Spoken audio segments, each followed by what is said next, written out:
Hi, I'm Avelis and welcome to my channel. Today, a story about how far someone is willing to go for the people they love and what they're willing to risk when they have nothing left to lose. Let's see where it leads. Valdenmoor smelled like all port towns: salt and fish and old rope, and the kind of ambition that arrives by sea and rarely leaves the same way it came. Dorian Ashvale had been there for 2 days and was running out of money. He had arrived with a name on a piece of paper and the specific determination of a man who has decided to do something before thinking it all the way through. The name was a place, Iron Hollow, a settlement on the far side of the Ashwater Passage, 3 days out by sea. A place where, according to a letter from a sailor he had never met, someone matching his brother's description had been seen alive. Thomas had been gone for 4 years. Dorian did not let himself think the word alive too directly or too often. It had a way of making the alternative feel closer.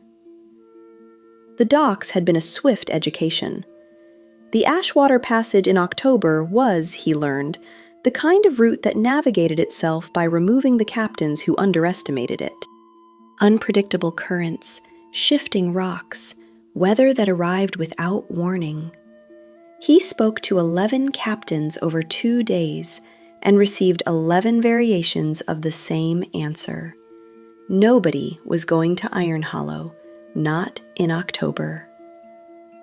By the evening of his second day, he was in a tavern called the Anchor's Rest, with a cup of something that claimed to be wine, looking at the piece of paper with Thomas's name on it. The tavern was not large or distinguished. Low ceilings, heavy tables, the smell of tallow candles and salted fish. The kind of place that does not try to be anything other than what it is. He was on his second cup of the questionable wine when he heard the conversation at the table behind him. 2 men, both with the look and vocabulary of people who spent their working lives at sea.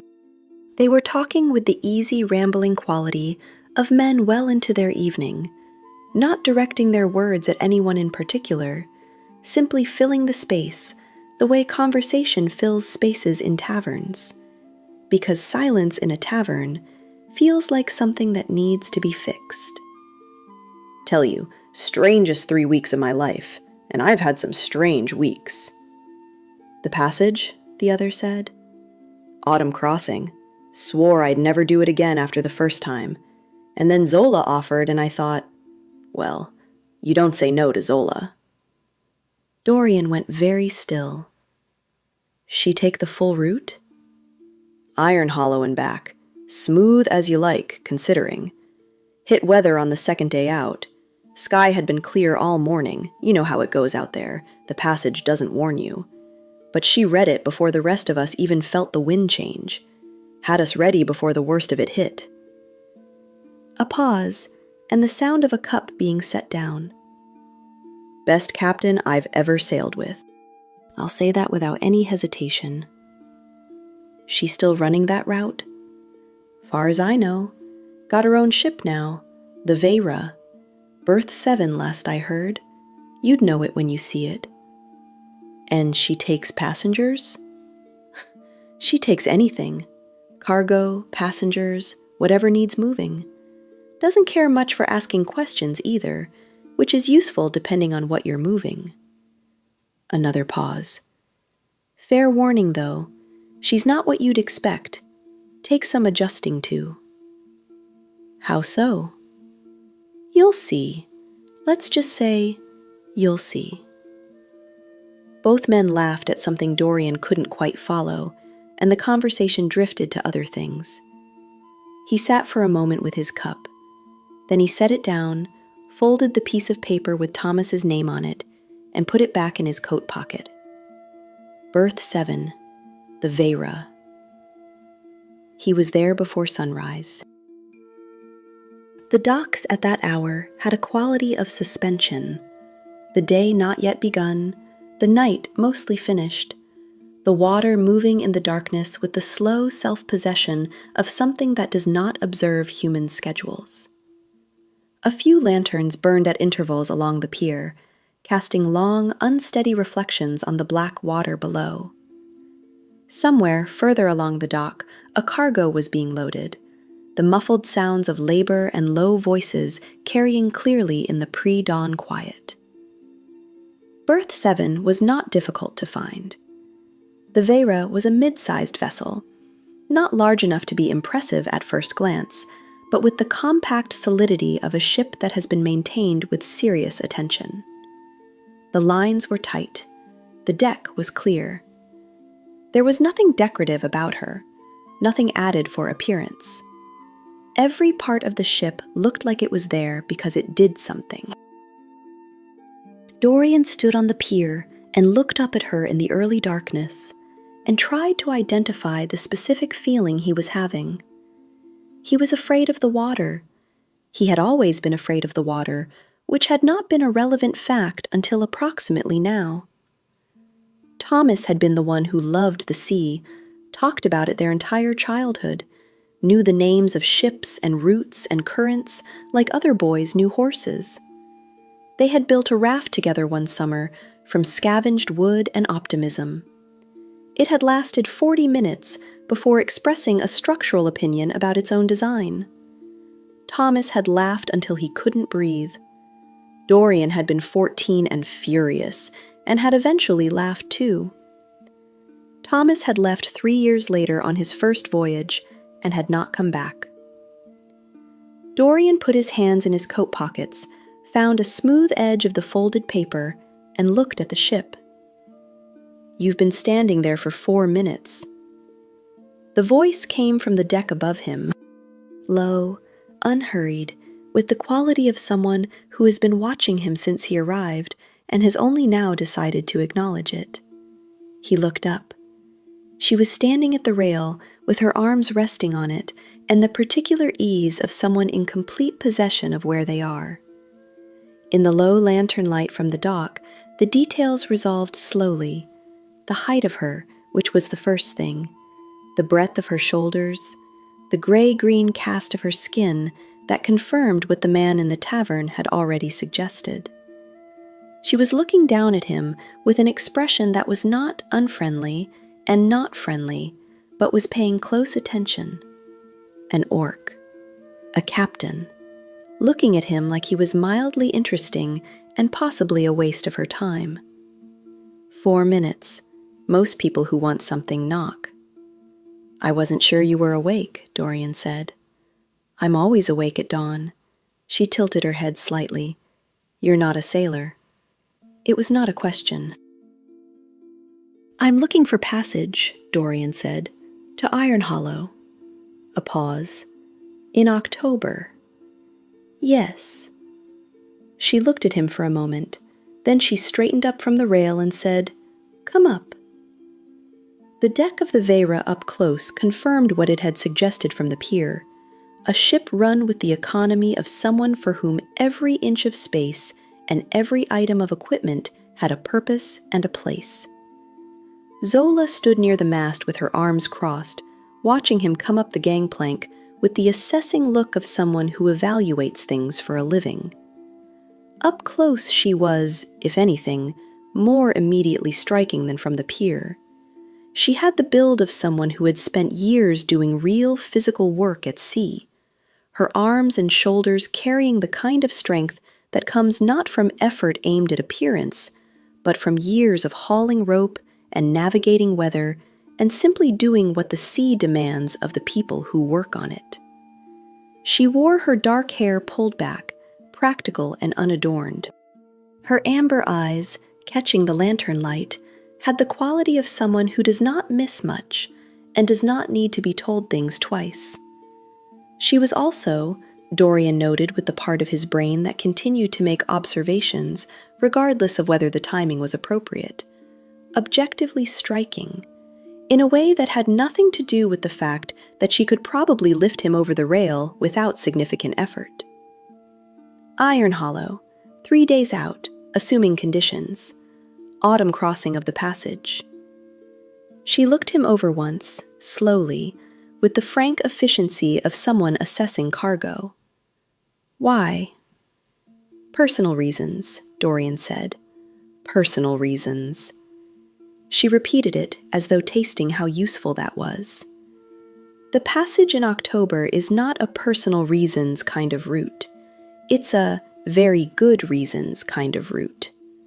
She waited. I have very good reasons, he said. I'll decide that. She uncrossed her arms. Passage costs 40 silver per person in advance. 40 silver. He had 11. The number landed in Dorian's chest with the particular weight of a door closing. He stood on the deck of the Vera in the pre-dawn light and looked at Zola, who was looking at him with the calm patience of someone who has quoted a price before and is comfortable waiting to see what happens next. He thought about Thomas. He thought about the letter. He thought about Iron Hollow and the 4 years and the raft that had lasted 40 minutes and the way his brother had laughed. I should tell you something, Dorian said. Should you? I was a sailor, before, for several years. The words came out with more confidence than they had any right to. I can work the crossing. Whatever you need, sails, watch, cargo, whatever the crew requires. I know my way around a ship. Zola looked at him. He held her gaze with the specific determination of a man who has just said something that is entirely untrue and needs it not to be visible on his face. She was quiet for a long moment. The water moved against the hull. Somewhere along the dock, a rope knocked against a post in the small, irregular rhythm of things acted upon by tide.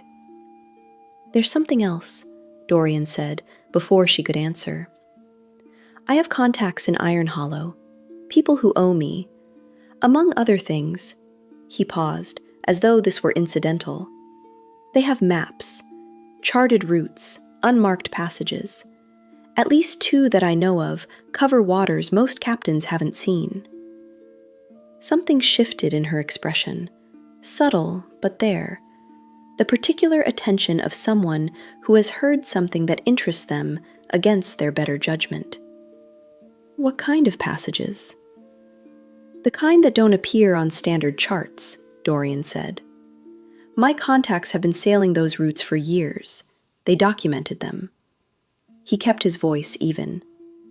The maps would be yours, for the crossing. Zola was quiet again. She looked at him, not the assessing look from before, but something more careful, more particular, as though she were trying to determine which parts of what he had just said were true and which parts were something else entirely. The silence stretched long enough that Dorian became aware of his own heartbeat. Then Zola said, You pull your weight the full crossing, every watch, every task, no exceptions. She held his gaze. And I get those maps. Agreed, Dorian said. She looked at him for one more moment. We leave at first tide, 4 hours. She turned toward the hatch that led below deck, paused, looked back at him over one broad shoulder with the expression of someone who has just made a decision they are not entirely sure about and has decided to make it anyway. Try to get some sleep. You look like you need it. She went below. Dorian stood alone on the deck of the Vera in the pre-dawn dark, with the water moving somewhere beneath his feet and the Ashwater Passage 3 days away and a lie already on the table between them. He put his hand in his pocket, found the folded paper. 4 hours. The Vera left on the first tide, as promised. Dorian was on deck when they cast off, standing near the mast in what he hoped was the stance of a man who had done this before. He had spent the 4 hours between Zola's departure and dawn, sitting on a coil of rope on the pier, not sleeping, watching the water and having a quiet and unproductive argument with himself about the various ways the next 3 days could go wrong. By the time the crew began moving around the ship in the gray pre-sunrise light, he had catalogued most of them. The crew of the Veira numbered 6, not counting Zola. They were a varied collection in the way of people assembled for function rather than compatibility. 2 broad and weathered men who communicated primarily in gestures. A young woman who moved through the rigging with the unhurried ease of someone who has grown up doing exactly this. An older man with very few teeth, and an apparently inexhaustible supply of rope-related opinions. A compact and silent figure who seemed to be responsible for everything below deck. And a large red-haired man named Breck, who was the first to notice Dorian standing by the mast, and gave him the specific look of someone sizing up how much trouble a new addition to the ship is likely to cause. Zola was at the helm as they left the harbor, and she handled the ship with the same economy she brought to everything. No wasted movement, no unnecessary words, just the quiet authority of someone who knows exactly what they are doing and expects the same of everyone around them. Dorian watched the dock of Valdenmoor recede behind them and felt the motion of the ship change as they cleared the harbor mouth and met the open water. The open water had opinions. Not dramatic opinions, not yet. The sea was, by objective measure, calm. The sky was the pale, clear blue of an October morning, with no clouds visible in any direction, and the wind was steady and cooperative, filling the sails with the productive enthusiasm of weather that is doing its job. By any reasonable standard, it was a fine morning to be at sea. Dorian gripped the rail. The motion was not rough. It was not violent. It was simply constant.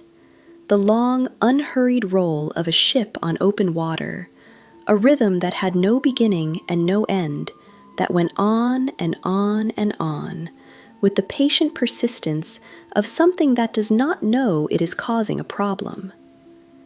The deck moved under his feet in a way that the dock had not. The horizon rose and fell by small degrees.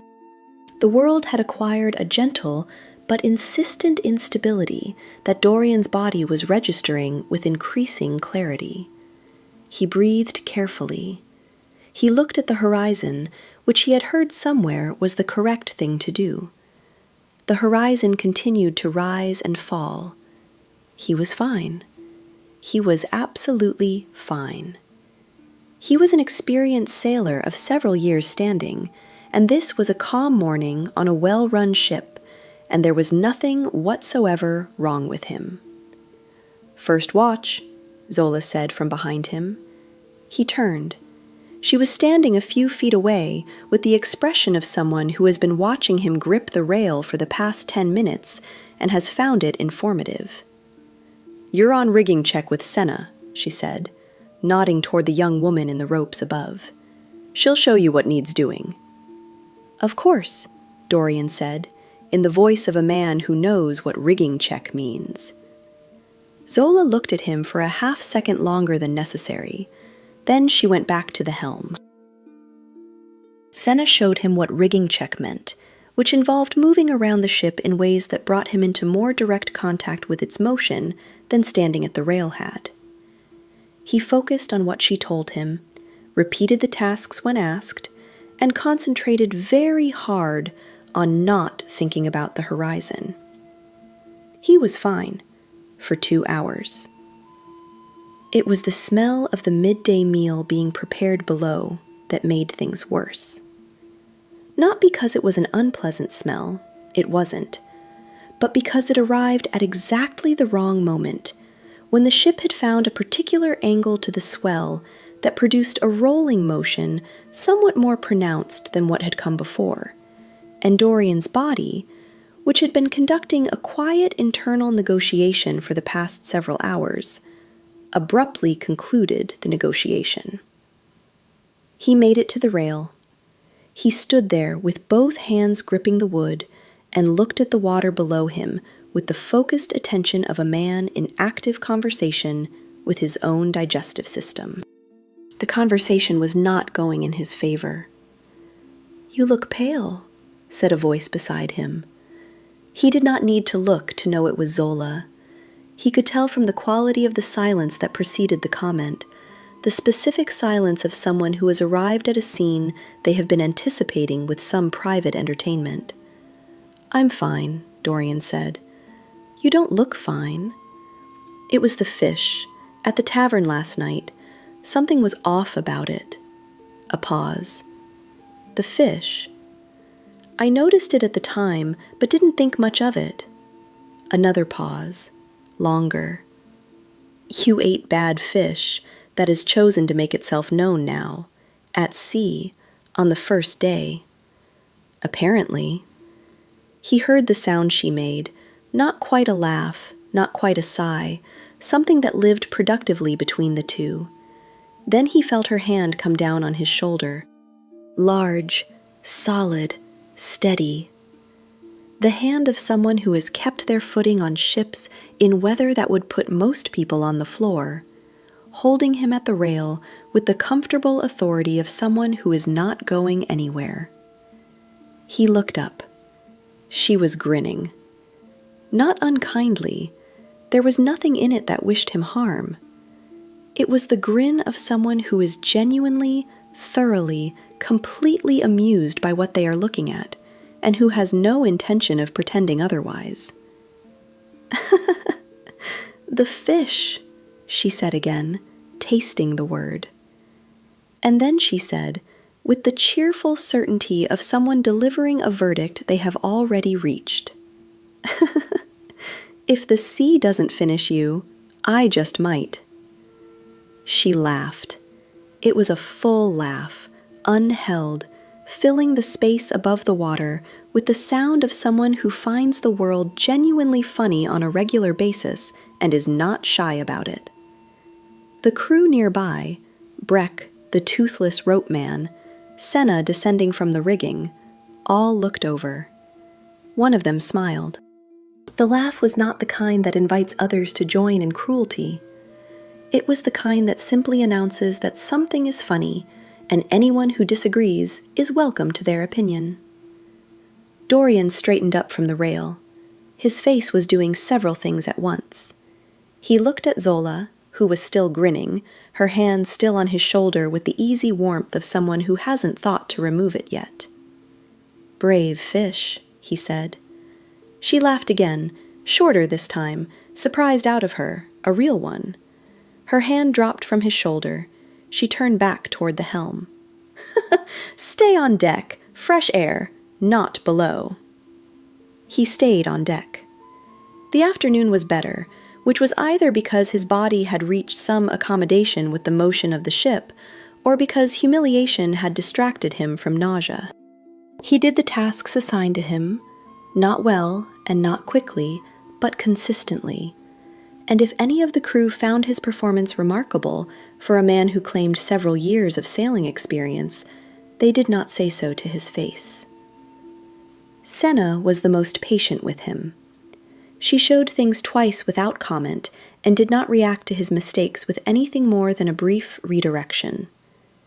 She was perhaps 19, with the quiet self-containment of someone who has been competent at something since they were young and no longer feels any need to establish this. Once, during the late afternoon, she glanced at him while he was struggling with a knot that was apparently simple and said, "You'll get it."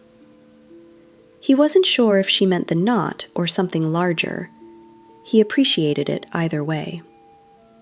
Breck, for his part, watched Dorian's efforts with the expression of a man who has formed an opinion and is keeping it to himself for now. He was not unfriendly. He was simply measuring. Dorian had the sense that Breck's good opinion was a thing that had to be earned in specifics, not given in advance, and that whatever measure he was applying was not yet complete. Zola came and went across the deck through the afternoon with the continuous attention of someone who is always partly managing 3 things at once. She did not check on Dorian specifically, but he was aware that very little on the ship escaped her notice. Once, passing behind him while he was working on the rigging, she paused long enough to correct his grip on the rope without stopping, just reached over, adjusted his hands, and kept moving, like it was incidental, like she had simply passed by a rope that needed attending and had attended it. The correction was impersonal and efficient, and also, somehow, not either of those things. He focused on the rigging. By the time the sun was going down, painting the Ashwater Passage in the particular gold of late October evenings, Dorian had settled into something that resembled, if not competence, then at least consistency. His hands were raw in new places. His legs had begun to understand that this surface was going to keep moving and had adjusted their opinion of balance accordingly. His stomach had concluded its negotiations and reached a state of armed truce with the sea. He was sitting on the deck near the bow, watching the last of the light on the water, when he heard footsteps behind him. He turned. Zola was standing there, with a small clay cup in one hand. She held it out to him without ceremony, without preamble, without the grin that had accompanied most of her interactions with him today. Just the cup. He took it. It smelled strongly of something herbal and sharp, ginger and something else he couldn't identify, something briny and medicinal that suggested it had been assembled with specific purpose rather than flavor in mind. He looked at it. He looked at her. She had already turned and was walking back toward the stern, her hands clasped behind her, looking out at the water with the expression of someone who has done something incidental and is thinking about something else entirely. He drank it. It was not pleasant. It was also, within 10 minutes, considerably effective. The low, persistent unease that had been sitting somewhere behind his ribs since that morning, loosening in a way that had nothing to do with time passing and everything to do with whatever was in the cup. He sat with the empty cup in his hands as the last light left the water and the first stars appeared in the cold October sky, and thought about the way she had simply handed it to him without a word. No commentary, no extension of the joke, just the cup. He turned it over in his hands, set it beside him on the deck. The sea moved beneath him in its constant, unhurried way, and the Veira moved with it, and somewhere in the growing dark ahead of them was the Ashwater Passage, and 3 days of water between here and Thomas, and whatever waited at the other end. Dorian looked at the stars for a while. He would return the cup in the morning. The second day began clear. That was the thing about the Ashwater Passage that the captains in Valdenmoor had tried to explain, and that Dorian had not fully understood until he was inside it. The danger was not announced. It did not arrive with dark skies and building swells and the kind of atmospheric warning that gives a person time to prepare themselves. The passage simply waited, with the patient indifference of something that does not need to hurry, and when it decided to express itself, it did so without preamble. The morning was, by any measure, beautiful. The sky was the deep, unclouded blue of autumn at its best, the kind of sky that makes the world look freshly made. The water caught the early light and held it in the particular way of open sea, not reflecting it so much as containing it, the surface shifting and gleaming with the slow, systemic motion of something very large and very old going about its business. The wind was steady, and the ship moved well, and even Dorian, whose relationship with the sea was still in early and tentative stages, could feel something in it that he understood, distantly, to be why people chose this life. He had returned the clay cup to Zola at dawn. She had taken it without comment, turned it over once in her hands as though checking it for damage, and set it on the shelf above the helm. That was all. No acknowledgement of what it had been for, no resumption of yesterday's comedy. Just the cup, received and put away, and then her attention back on the water ahead. He had found this, inexplicably more affecting than if she had said something. He worked his second morning watch with more competence than the first. Not good competence. He was still slower than he should be on the rigging, and his knot work remained a source of patient suffering for anyone watching. But the kind of improving competence that comes when a body learns something new through repetition rather than instruction. Senna corrected him twice. Breck corrected him once, which felt like progress. The toothless rope man, whose name turned out to be Celt, watched him work for a while and then said, with considerable authority, that his left-hand grip was wrong and showed him why. The correction worked. Dorian filed it away with the other things he was accumulating that he had not known yesterday. It was around the midpoint of the morning that Zola, at the helm, went still. Not the ordinary stillness of someone focused on their work, a different kind. The stillness of someone whose attention has sharpened in a specific direction and is now processing something the rest of the ship hasn't yet perceived. Dorian noticed because he had been, without particularly intending to, watching her at intervals throughout the morning. She was difficult not to watch when she was working. There was a quality to the way she operated the ship that was its own kind of instruction. Not in the technical specifics, but in the principle of it, the way she moved through decisions without hesitating, the way she read the ship's behavior the way other people read faces. Now she was looking at the horizon to the northwest, with her head slightly turned, and her expression had changed in a way he couldn't name but recognized by instinct as significant. "Senna," she said, without raising her voice. Senna was at the Veyra's side in seconds. They exchanged a brief, low conversation that Dorian couldn't hear. Senna's eyes went to the northwest horizon, came back to Zola, and she nodded once. The nod of someone who has been told something they believe. Then Zola's voice went out across the deck, and it was not the quiet navigational voice of the past day and a half. It was the other voice, the one that carries without effort and lands without ambiguity. "All hands, secure everything that moves, now!" The sky was still blue.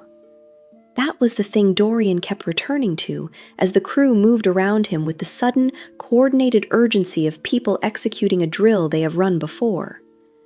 The sky was still the clear, deep blue of the beautiful morning, and the water was still catching the light, and there was no visible reason for the absolute seriousness that had taken over the deck of the Veyra in the space of 30 seconds. He stood for a moment, not knowing where to put himself. "You," Breck said, appearing at his shoulder with the cargo netting he'd been carrying. "Help me with this. Do what I do." Dorian did what Breck did. They were lashing down the supply crates near the stern when the wind changed. It did not build gradually. It did not give notice. It simply shifted, direction, speed, character, in the space of a single breath, going from the steady, cooperative wind of the morning to something with an entirely different intention. The surface of the water changed with it, the long, easy swells reorganizing themselves into something choppier and more insistent, and the sky to the northwest, which had been clear 30 seconds ago, had developed a quality that Dorian could only describe as a decision being made at great distance and moving toward them. "Tighten that line," Breck said. Dorian tightened the line. The storm came in the time it takes to finish securing a cargo net. What followed was not like anything Dorian had framing for. He had imagined storms at sea the way most people who have not experienced them imagine them, as large versions of storms on land, with rain and wind and the dramatic vocabulary of weather that announces itself. This was something else. The passage did not produce a storm so much as it became one. the water rising in walls that seemed too large to be real, the ship tilting at angles that his body registered as fundamentally wrong. The noise of it filling everything until there was no space in his awareness for anything except the immediate physical fact of what was happening and what he was trying to hold on to. He lost sight of Zola for a while. He could hear her voice. She was still at the helm, still directing, the voice cutting through the noise with the force of something that has decided it will be heard regardless of competing volume. He could not see her through the rain and the spray and the general reorganization of where things were relative to where they had been. He stayed where he was and held on and did what people told him. It was Celt who found the breach. The old man appeared from the hatch with water streaming off him and more urgency in his face than Dorian had yet seen there. He went straight to Breck and said 3 words. Breck said something back, and then they were both moving toward the hatch, and Breck turned to Dorian and said, "Below. Now, move." The lower deck was dark and loud with the sounds of the storm transmitted through the hull. A different sound than from above, deeper, more structural, the sound of wood doing the thing wood does when very large forces are applied to it. The breach was near the bow, a seam that the storm had found and was using. Water was coming in, not catastrophically, not yet, but with the determined consistency of something that intends to continue. There were 4 of them below, Breck, Celt, the compact silent crew member whose name Dorian had learned was Fen, and Dorian himself. The rest had stayed above to hold the ship. The work was simple in concept and brutal in execution. The breach needed to be packed and braced before it widened. There were materials for exactly this, oakum and pitch and the specific wooden bracing pieces stored in a compartment that Fen went to without hesitation.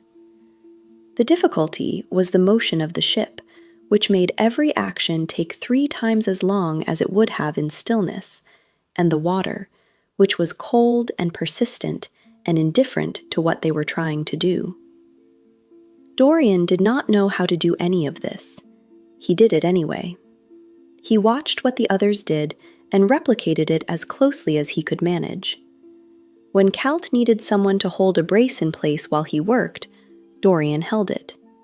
When the pitch needed to be applied in a specific way that his first attempt got wrong, Fen corrected him without words, simply moved his hands to the right position and left them there until he had it. When a board needed to be held against the hull with his full body weight while Breck drove the brace in, he put his full body weight against it and held it. His hands went numb from the water. He couldn't tell if he was doing it correctly. He did it. At some point, he had no sense of how long they had been below. The quality of the work changed. The urgency did not decrease, but there was a shift in it, from the urgency of a situation still being decided to the urgency of a situation that has been decided and is being concluded. The breach stopped growing. The water coming in slowed. The brace held. Celt made a sound that was not a word, but was clearly a positive assessment of the situation. Breck exhaled through his nose and sat back on his heels and looked at the patched breach with the expression of a man reviewing work he is not unhappy with. "Good," he said, to all of them, and also, specifically, with a brief glance to Dorian. It was 1 word. Dorian held on to it. They came back up on deck to a sky that was still moving, but had lost its worst intention. The waves were still heavy, but had relinquished the wall-like quality of the storm's peak. The rain had thinned. The horizon, which had been invisible for what felt like hours, was visible again, irregular and churned, but there. Zola was still at the helm. She was wet through, her hair loose from where it had been tied, her coat dark with rain. She was surveying the deck with the comprehensive focus of someone doing a damage assessment in real time, checking everything, everyone, the ship's response to each shift of the wheel. She moved her gaze across the deck methodically. It reached Dorian. He was standing near the hatch, wet and cold, and with hands that were going to have opinions about what he'd just put them through. He was not sure what his face was doing. He had not had time to arrange it into anything in particular. Zola looked at him.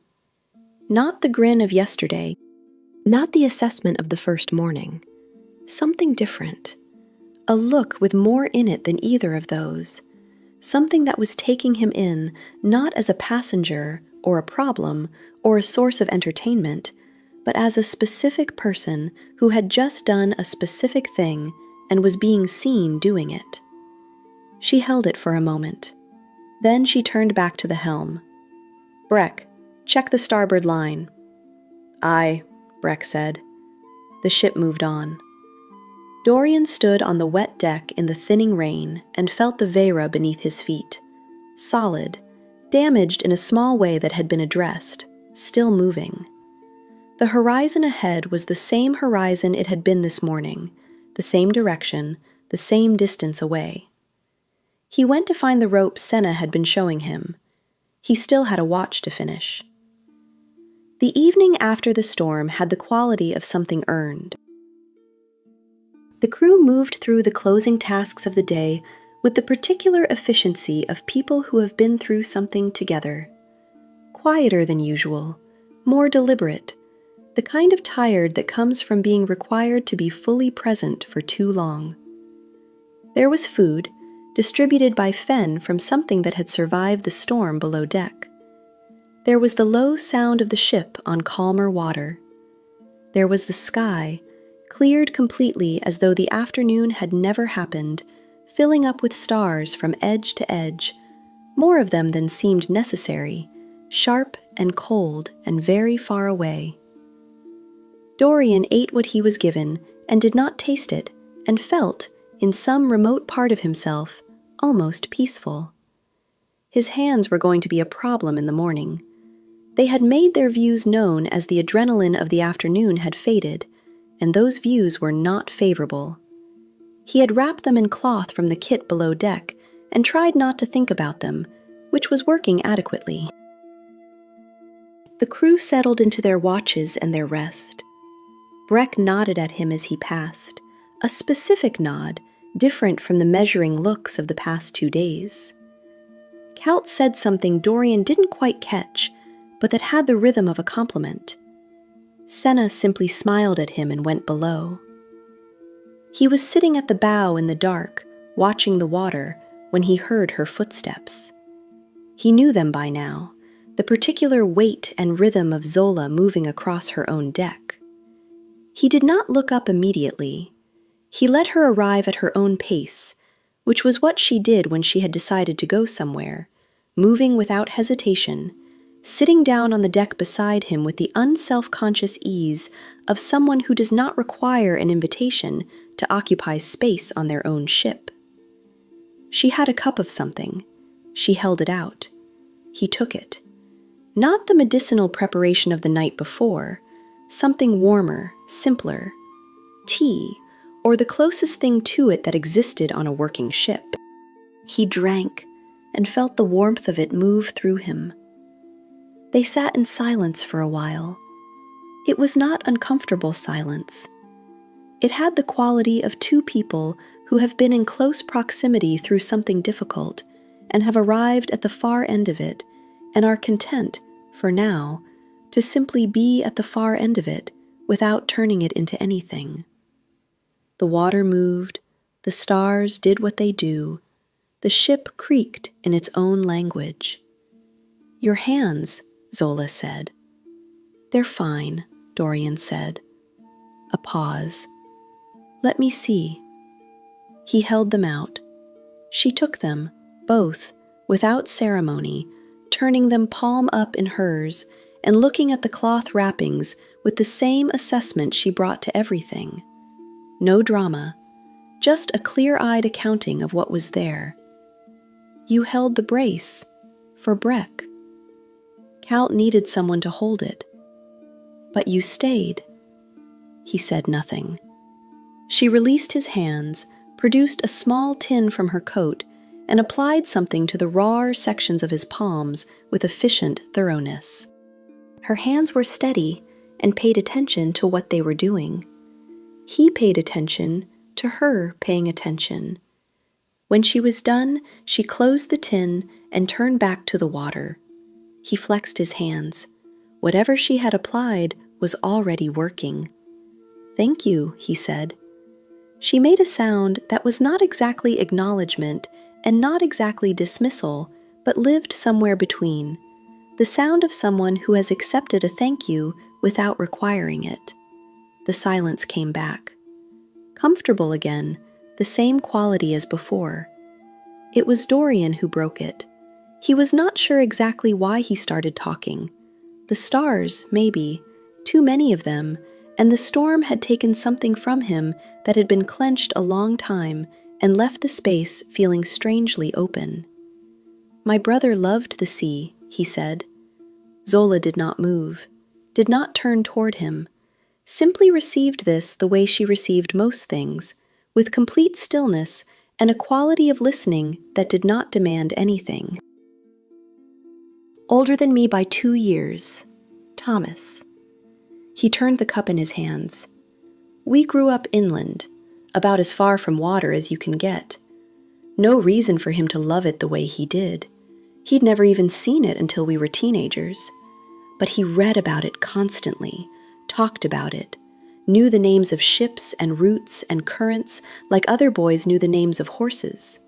He was like that with everything he loved, all the way in." The stars made their cold light above them. "We built a raft one summer," Dorian said, "on the river near our town. Took us 3 weeks. Thomas had drawings, plans, measurements.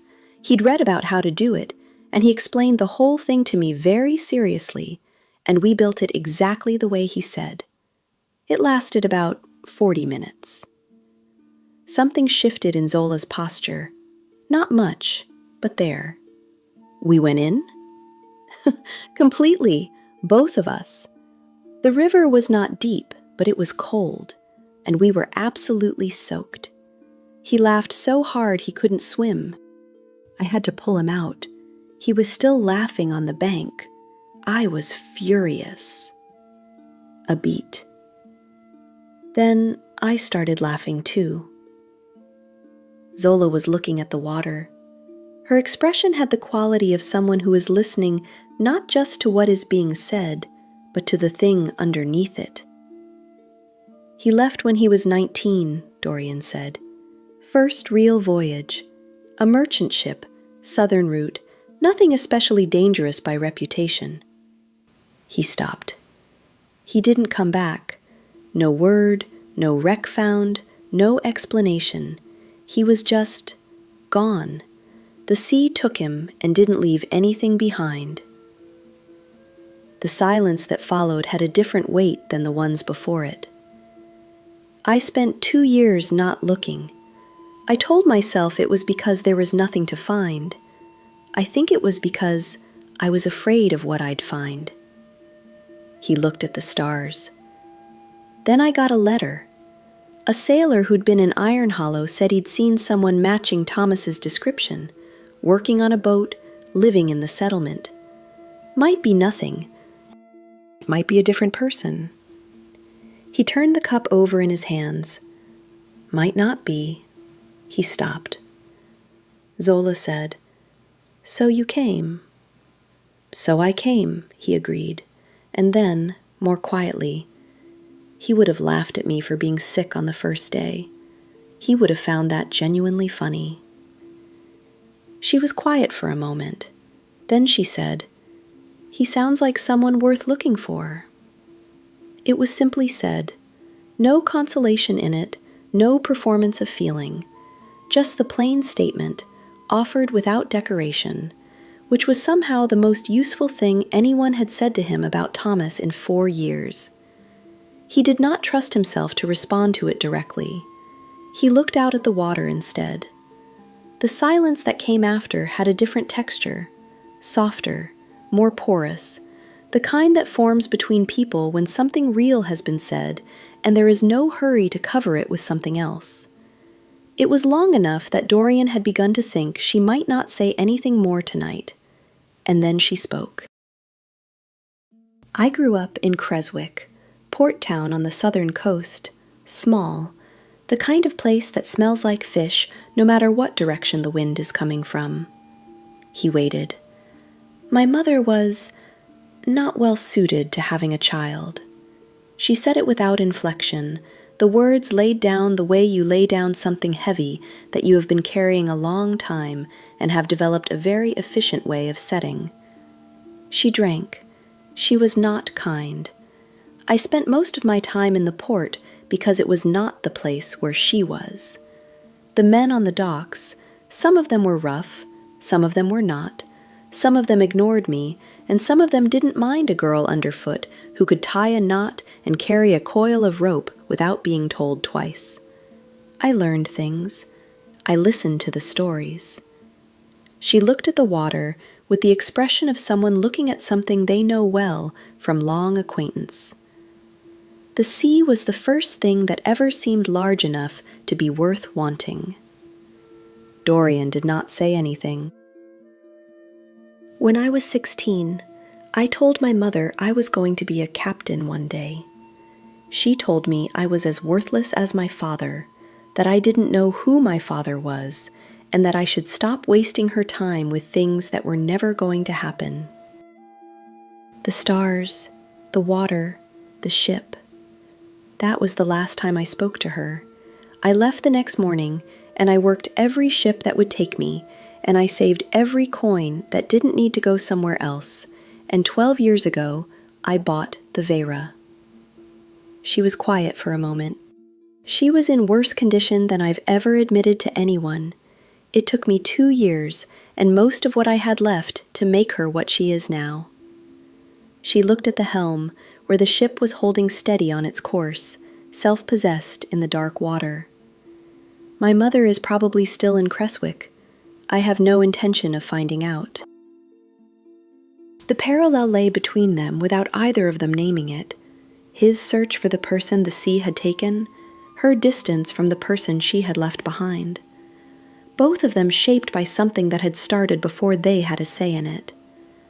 Dorian looked at her. She was looking at the water, her face in profile against the stars, and there was something in it that he had not seen before. Not the grin, not the assessment, not the authority of the helm. Something quieter and more particular. Something that had been here all along, underneath the other things, and was showing itself now because it was late, and the stars were too many, and they had just been through a storm together, and she had decided, for reasons of her own, that he was someone she could say true things to. He was aware, with a clarity that was inconvenient given everything else that was currently happening in his life, that she was extraordinary. He turned back to the water. "You know," he said after a moment, "there's something I should probably—" She looked at him. Not the half attention of someone waiting for a pause. Full attention. Turned toward him the way you turn toward something you are actually listening to. "What?" she said. He opened his mouth. The thing was right there. The maps, the lie, the 11 silver coins, and the 40 he didn't have. The fact that there were no contacts in Iron Hollow with charted routes, and there never had been. It was right there, and it would have been the correct thing to say, and he had been wanting to say it since somewhere in the middle of the first day, and possibly since before they left the dock. He looked at her face in the starlight. "The stars look different out here," he said. A pause, small and complete. Zola looked at the stars. "They do," she said. She said nothing else. She did not push, did not ask what he had been about to say, simply accepted the thing he had given her instead of the thing he should have, and let the night have its silence back. They sat together a while longer. Eventually she stood, in the unhurried way of someone who has decided a thing is finished. She picked up her cup. She looked down at him for a moment with an expression he couldn't read in the dark, something that was not the grin and not the assessment and not the look from the aftermath of the storm either. Something that had no single name. Sleep. We reach the passage entrance at dawn. She walked back toward the helm. He sat with his cup and the stars and the sound of the water, and the thing he had not said sitting somewhere in his chest like a stone he had chosen to keep in his pocket. He would say it tomorrow. He would say it tomorrow, and she would have the right to be angry, and he would accept that, and it would still have been true, whatever this night had been, regardless of what came after it. He turned the cup in his bandaged hands and looked at the stars and let himself, for one more hour, simply be here. Iron Hollow arrived the way destinations arrive after long travel, not dramatically, not all at once, but as a gradual accumulation of evidence that land exists and is getting closer.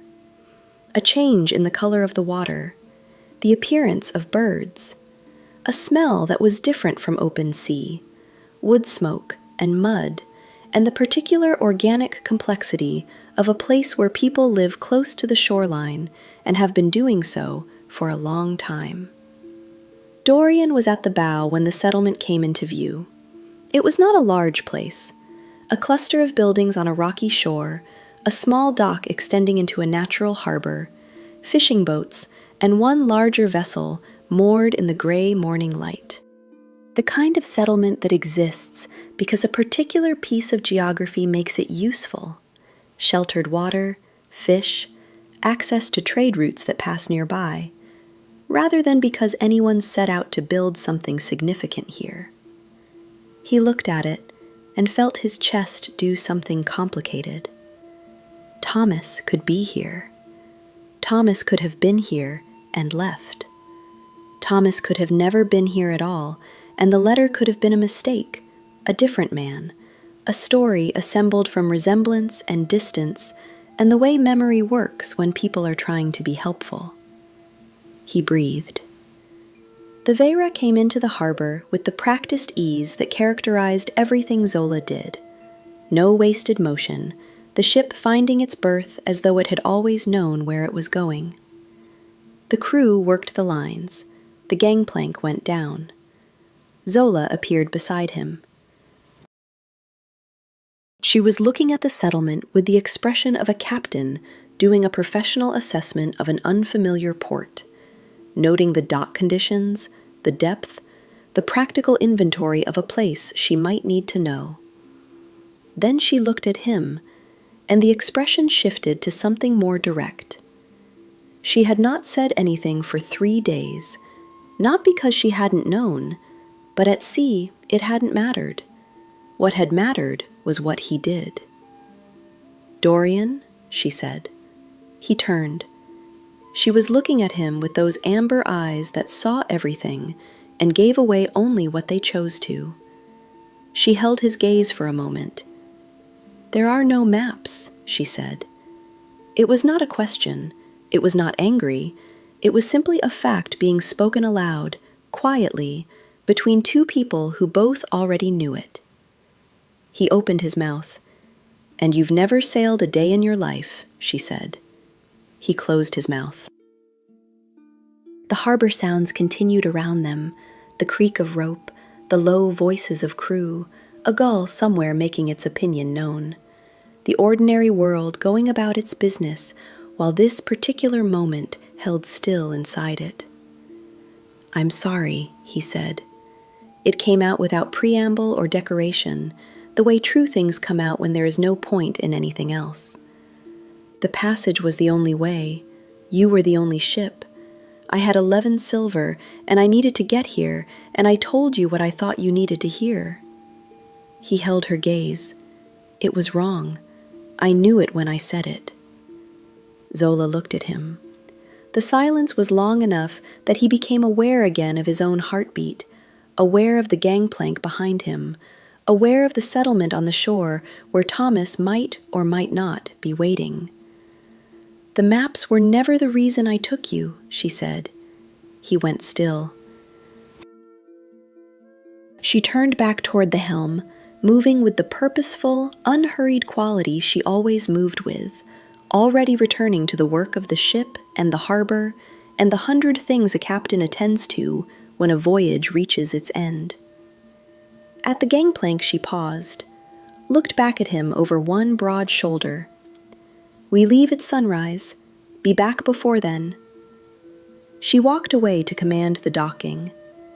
Dorian stood on the deck of the Vera and watched her go and held those 6 words, "The maps were never the reason," in his chest like something he wasn't ready to put down yet.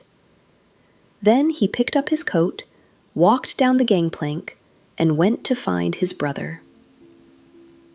Iron Hollow was the kind of settlement that kept its information close. The people Dorian spoke to in the first hour were polite in the way of people who deal with strangers regularly and have developed a careful efficiency about it, answering what was asked and not extending beyond it, offering nothing that hadn't been requested. He described Thomas. He described him twice, 3 times, in different combinations of detail. He got 3 variations of the same careful consideration, followed by the same uncertain shrug. He did not let himself feel what he would feel if this was nothing. He kept moving.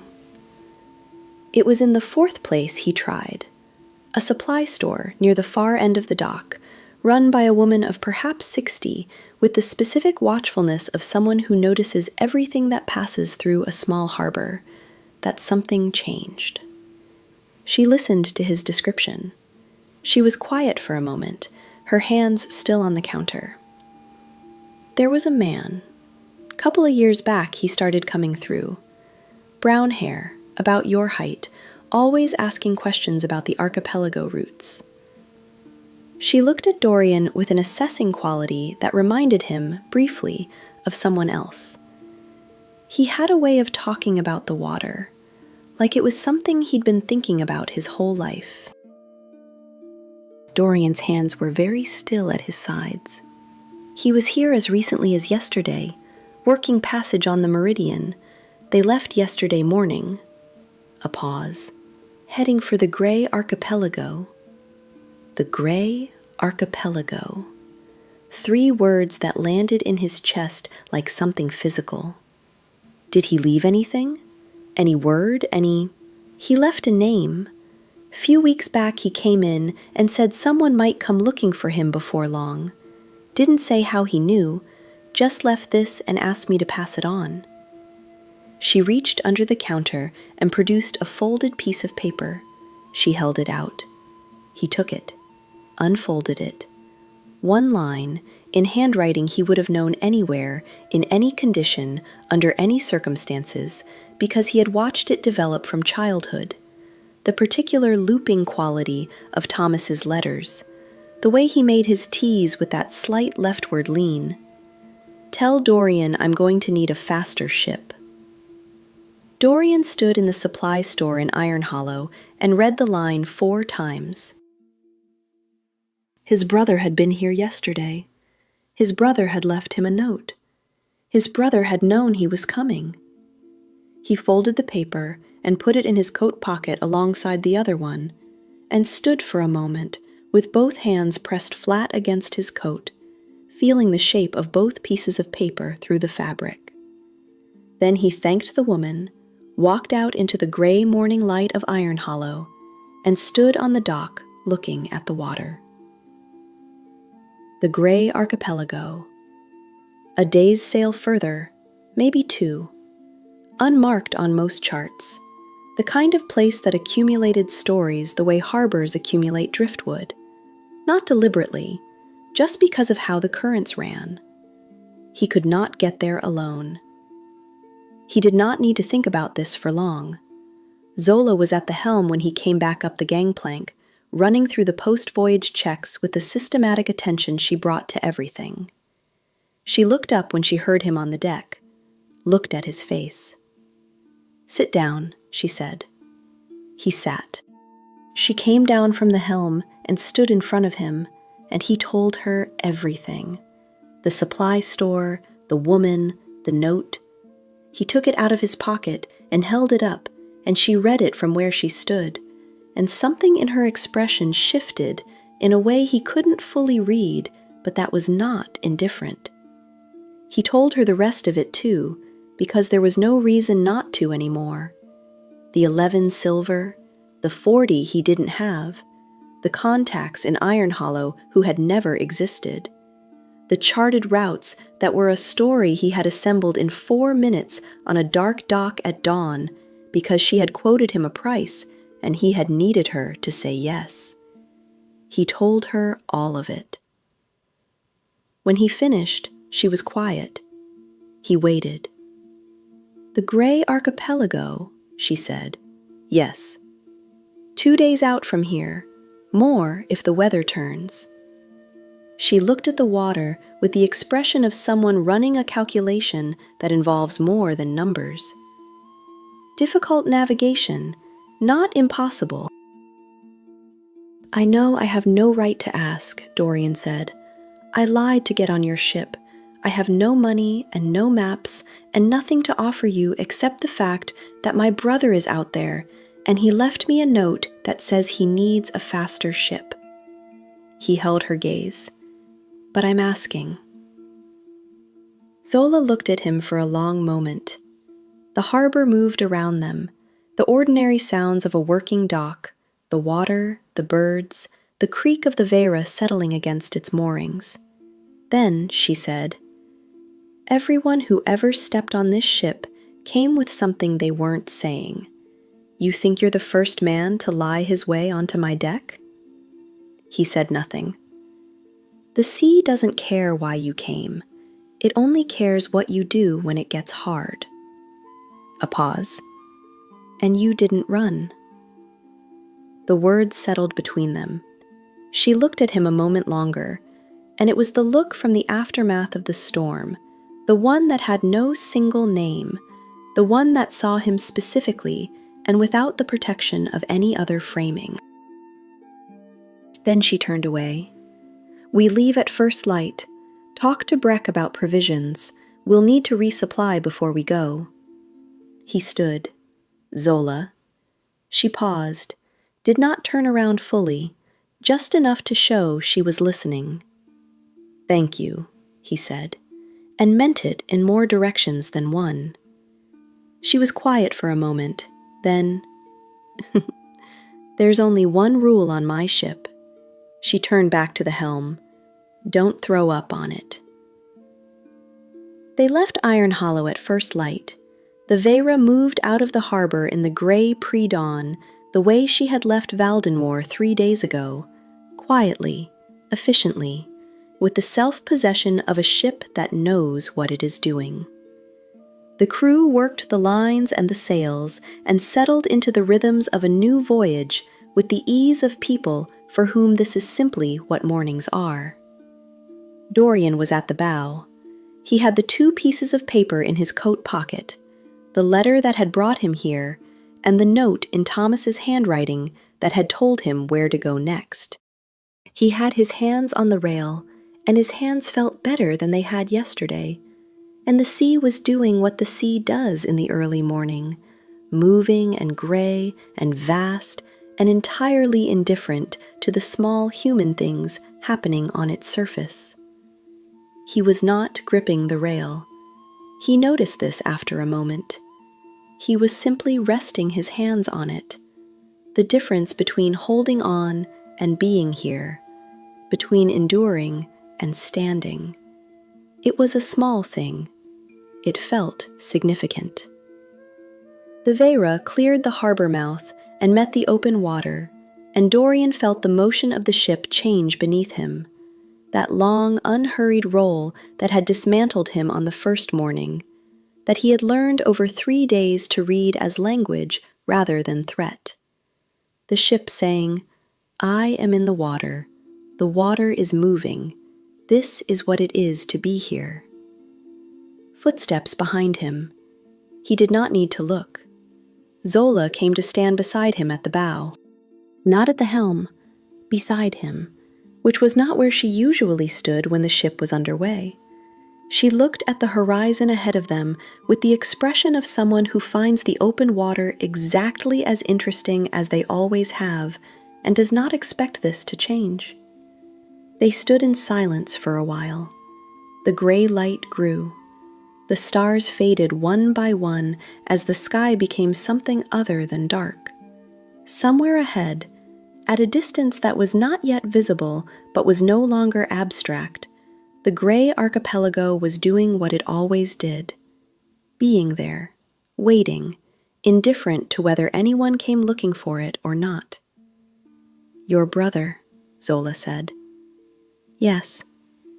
If he's been sailing since he was 19. She considered this. "He's been out here a long time." "He has. He'll know these waters." A pause. "Better than most people who think they do." Dorian looked at the horizon. "Probably." "Then finding him," she said, "is mostly a matter of being the kind of ship worth coming back to." He turned to look at her. She was still looking at the horizon.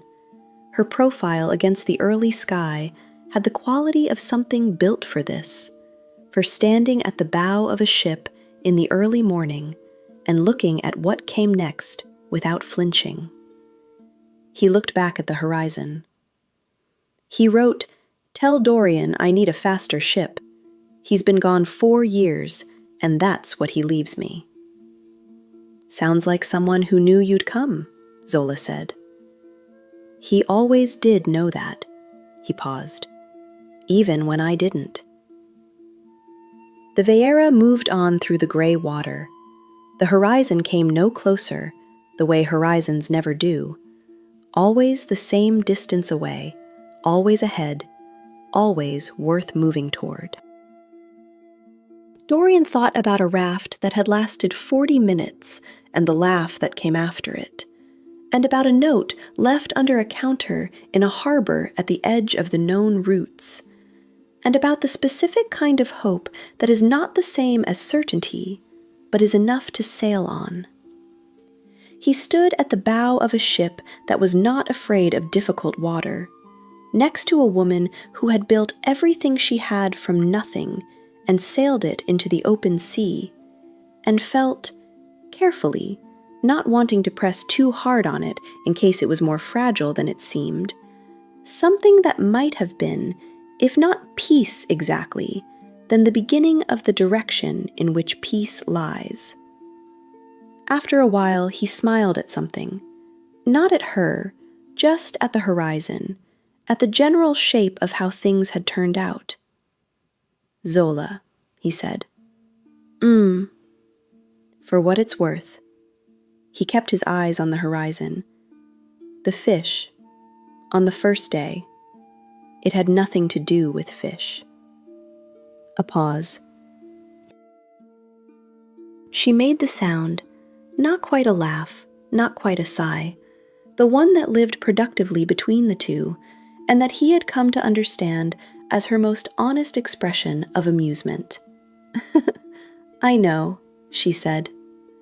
The sea was large and they were small on it, and somewhere out there, Thomas Ashvale was sailing routes that didn't appear on most charts, and none of this was certain, and all of it was worth the 3 days it had taken to get here. The horizon stayed exactly where it always was. They sailed toward it anyway. Sometimes, the best thing a person can do is to stay, through the storm, through the silence, and through the moment they found out. Dorian came with a lie, but when things got hard, he didn't run, and Zola noticed. And that's the thing about trust. It isn't built on the things we say, but rather it is built on what we do when no one is watching. Have you ever trusted someone not because of their words, but because of what you saw them do that cost them something? Let me know in the comments. I'd love to hear your story. And if this story stayed with you, Please subscribe and give us a like. It means much more to us than you think. Thank you.